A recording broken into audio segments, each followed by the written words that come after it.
Welcome to Not Milk Never Milk. Subscribe if you're lactose intolerant.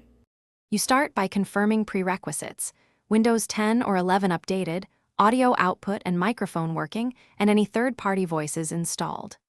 Now open Settings and go straight to Accessibility, then Text-to-Speech or Narrator depending on your build. Choose a voice and set a comfortable speaking rate and pitch so you hear changes immediately.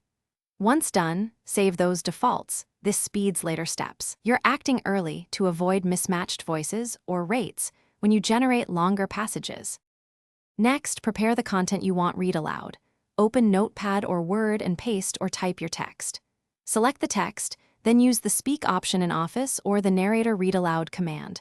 Third-party apps often offer export to MP3 or WAV. Make selective tests. Read a paragraph, then tweak rate and voice to match clarity and tone. Make sure the correct audio output is selected so you hear accurate playback. This focus testing prevents surprises during full exports.